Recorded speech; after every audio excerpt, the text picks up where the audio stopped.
Praise the lord. దేవుడు మనల్ని ప్రేమించి మనకు మరొక దినాన్ని అనుగ్రహిస్తూ వచ్చారు.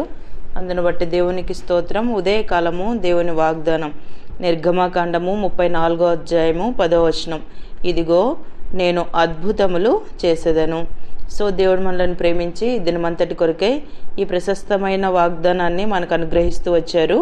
ఇదిగో నేను అద్భుతములు చేసేదను. ఉదయకాలం దేవుడు మన దగ్గర అద్భుతాలు చేస్తానని వాగ్దానం చేస్తూ ఉన్నాడు అనమాట. అంటే మన జీవితంలో కొన్నిసార్లు దేవుడు అద్భుతాలు చేయాలని కోరుకుంటూ ఉంటాం. మనమున్న స్థితి నుంచి దేవుడు కొంచెం మనల్ని అంటే పైకి ఎదగనిస్తే ఎంత బాగుండును అని మనం కొన్నిసార్లు అనుకుంటూ ఉంటాం. అయితే దేవుని యొక్క ఆశీర్వాదము, దేవుని యొక్క అద్భుతాలు మన జీవితంలో మనం చూడాలి అంటే అధ్యాయంలో కొన్ని విషయాలు రాయబడుతూ వచ్చాయన్నమాట. దేవుడిని మనం ఏ విధంగా సేవించాలో ఆ విధంగా మనం సేవిస్తూ వచ్చినప్పుడు దేవుడు ఖచ్చితంగా మన జీవితంలో ఆయన అద్భుత కార్యాలు జరిగించేటువంటి దేవుడు అనమాట. అక్కడ నీ ప్రజలందరి ఎదుట చేసేదను అని. ఈ అద్భుతాలు జస్ట్ మన దగ్గరే కాదు కానీ మనం ఎక్కడైతే ఏ ప్రజల నడుమ ఉన్నామో ఆ ప్రజలందరినూ యెహోవా కార్యమును చూచెదరు. సో దేవుని యొక్క కార్యం మనలో చూచేంత విధానంగా దేవుడు మన ద్వారా ఆయన అద్భుతాలు చేయిస్తాడనమాట. అద్భుతాలు చేయగలగాలి అని అంటే మనము ఎక్కడున్నా కూడా దేవుని యొక్క వాక్యంలో రాయబడుతూ వచ్చింది. 12వ వచనం మనం చదివితే, నీవు ఎక్కడికి వెళ్ళుచున్నావో ఆ దేశపు నివాసులతో నిబంధన చేసుకొనకుండా జాగ్రత్త పడుము. అంతేకాకుండా వేరొక దేవునికి నమస్కారము చేయవద్దు. ఆయన నామము రోషం గల యెహోవా, ఆయన రోషం గల దేవుడు. చూసారా, దేవుడు మనము సేవించేటువంటి దేవుడు రోషం గల దేవుడు. మనం ఎప్పుడైతే దేవుడు ఆజ్ఞాపించిన ప్రకారం మనం చేస్తున్నామంటే మన ఎడల ఆయన జాలిపడేటువంటి దేవుడు, మన ఎడల తన కనికరమును చూపే దేవుడు, తన కటాక్షమును అగుపరిచే దేవుడు. అంతేకాకుండా అన్ని విషయాల్లో కూడా మనల్ని ఆశీర్వదించే దేవుడు. ఎప్పుడైతే దేవుని యొక్క మాటకు మనము విన్ననొల్లని వారం అవుతామో మన జీవితంలో ఈ యొక్క అద్భుతాలు మనము చూడలేమన్నమాట. దేవుడు ఆయన విస్తారమైన కృపాసత్యములు గల దేవుడు అని ఇదే అధ్యాయంలో రాయబడుతూ వచ్చిందనమాట. ఎప్పుడైతే మనము దేవుని మీద ఆధారపడతామో దేవుడు ఖచ్చితంగా మనము నివసిస్తున్నటువంటి ప్రాంతంలో మనం ఏ ప్రజల మధ్య అయితే నివసిస్తున్నామో ఆ ప్రజలంతా కూడా మన ద్వారా చేసేటువంటి కార్యాన్ని చూడగలిగినట్లు దేవుడు అంత గొప్ప కార్యాన్ని మన ఎడల జరిగించి అద్భుతాలు చేసేటువంటి దేవుడు అనమాట. న్యాయాధిపతుల గ్రంథం 6వ అధ్యాయం 13వ వచనం చదివినట్లయితే, మా పితరులు మాకు వివరించిన ఆయన అద్భుత కార్యములన్నీ ఏమాయను?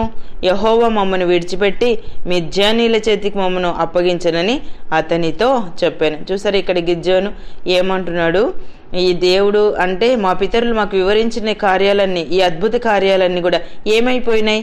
ఇప్పుడైతే మీ మిద్యానీల చేతిలో ఉన్నాం కదా, మిద్యానీలకు దేవుడు మమ్మల్ని అప్పగించాడు కదా అని ప్రశ్నిస్తూ ఉన్నాడు అనమాట. అయితే మనము ఆ అధ్యాయంలో ముందు వచ్చిన మనం చదివినట్లయితే వాళ్ళు ఎప్పుడైతే పాపం చేస్తూ వచ్చారో అప్పుడే దేవుడు మిద్యానీలకు అప్పగించినట్లుగా మనం దేవుని యొక్క వాక్యంలో చదవగలం. దేవుడు చెప్పినట్లుగా వాళ్ళు చేయగలిగినట్లయితే దేవుడు నిజమే తన ప్రజలైన ఇశ్రాయేలు ఎంతో కనికరంను చూపించి ఐగుప్తు దేశంలో ఉన్నప్పుడు ఎన్నో గొప్ప అద్భుత కార్యాల ద్వారా వాళ్ళు నడిపిస్తూ వచ్చాడు. అయినప్పటికీ దేవుని యొక్క కార్యాలను వారు మరిచినటువంటి వారే ఎప్పుడైతే ఇతర దేవతలను వాళ్ళు సేవిస్తూ వచ్చారో, దేవునికి అయిష్టమైన కార్యాలు వాళ్ళ జీవితంలో చేస్తూ వచ్చారో అప్పుడు దేవుడు మిద్యానీలకు వాళ్ళని అప్పగించినట్లుగా మనం దేవుని యొక్క వాక్యంలో చదవగలం. ఇవన్నీ ఎరగక గిద్యోను అంటే దేవుని యొక్క దూతతో అంటున్నాడు అనమాట.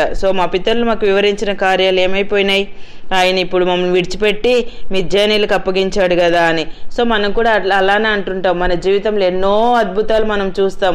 అయినప్పటికీ ఏదైనా ఒక కష్టం వచ్చిందనుకో, ఏదైనా ఒక ఇబ్బంది మన జీవితంలో కలిగిందనుకో, దేవుడు ఏమయ్యాడు, ఎక్కడున్నాడు, ఆయన విడిచిపెట్టాడేమో మనల్ని అని.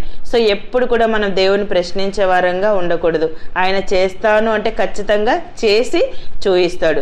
మన ద్వారా చేసేటువంటి కార్యాలు ఎలా ఉంటాయంటే మనం నివసించే ఆ ప్రజల మధ్యలోనే దేవుడు అద్భుతమైన కార్యాలు మన ద్వారా జరిగించేటువంటి దేవుడు అనమాట. యోబు గ్రంథము 5వ అధ్యాయం 9వ వచనం చదివితే, ఆయన పరిశోధింపజాలని మహాకార్యములను లెక్కలేనన్ని అద్భుత క్రియలను చేయవాడు. ఎవడు మన దేవుడు అంటే మన దేవుడు ఎవరు అంటే ఆయన పరిశోధింపజాలని మహాకార్యములను లెక్కలేనని అద్భుత క్రియలను చేయవాడు. సో మనం యోబు గురించి ఆలోచించినట్లయితే ఆయన చాలా అంటే మంచి తన జీవితంలో సంతోషంగా ఉన్నాడా? లేడు. అంటే అనేకమైన పరిస్థితుల గుండా, సమస్యల గుండా, శ్రమల గుండా యోబు వెళ్తున్నట్లుగా మనం దేవుని యొక్క వాక్యంలో చదవగలం. ఆ అధ్యాయంలో మనం చదివినట్లయితే అనేక విషయాలు రాయబడుతూ వచ్చాయి. బాధ భూమిలో నుండి మొలవదు, శ్రమ ధూళిలో నుండి పుట్టదు, నిప్పురవ్వల పైకి ఎగురునట్లు నరులు శ్రమానుభవమునకే పుట్టుచున్నారు. అయితే నేను దేవుని ఆశ్రయించుదును, దేవునికే నా వ్యాజ్యమును అప్పగించుదును. ఎందుకంటే ఆయన పరిశోధింపజాల మహాకార్యములను లెక్కలేనని అద్భుత క్రియలను చేయవాడు. చూసారా యోబు ఎలాగా గ్రహిస్తూ వచ్చాడో. సో ఈ పరిస్థితులు ఎన్నైనా కానీ, ఈ బాధ, ఈ శ్రమ, ఈ ఎలాంటి పరిస్థితిలో నేనున్నా అయినా నేను దేవుణ్ణే నేను ఆశ్రయిస్తాను, దేవునికే నా వ్యాజ్యం నేను అప్పగిస్తాను. ఎందుకంటే ఆయన పరిశోధింపజాలని మహాకార్యాలు లెక్కలేని అద్భుత క్రియలను చేసేటువంటి దేవుడని. ఉదయకాలం మనం కూడా యోబు వలె గ్రహించినట్లయితే మనం ఎక్కడున్నా, ఎలాంటి స్థలంలో ఉన్నా, ఎలాంటి నిరుపేద స్థితిని మనం కలిగి ఉన్నా, ఎలాంటి పేదరికంలో ఉన్నా, కొన్నిసార్లు చెప్పుకోలేని పరిస్థితులు మన జీవితంలో మనల్ని వెంటాడుతున్నా, ఆ పరిస్థితుల్లో దేవుడు ఒక్క అద్భుతం చేస్తే బాగుండును అని అనుకుంటున్నావేమో.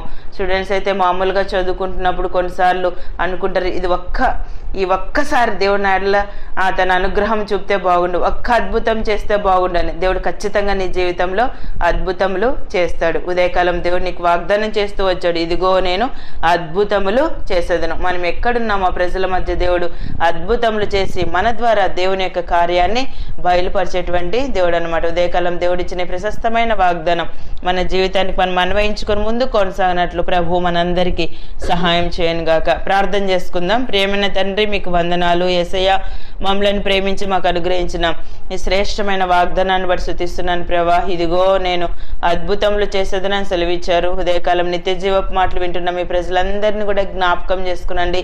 మీ అద్భుతమైన కార్యాలు, మీ పరిశోధింపజాలని మహాకార్యాలు మీరు చేసి శక్తిమంతుడైన దేవుడవుగా వారి జీవితంలో రుజువుపరుచుకొని అన్ని విషయాల్లో సహాయపడుతూ రావాల్సిందిగా ప్రార్థిస్తూ యేసు ప్రభు నామమున ప్రార్థిస్తున్నాను తండ్రి. ఆమెన్.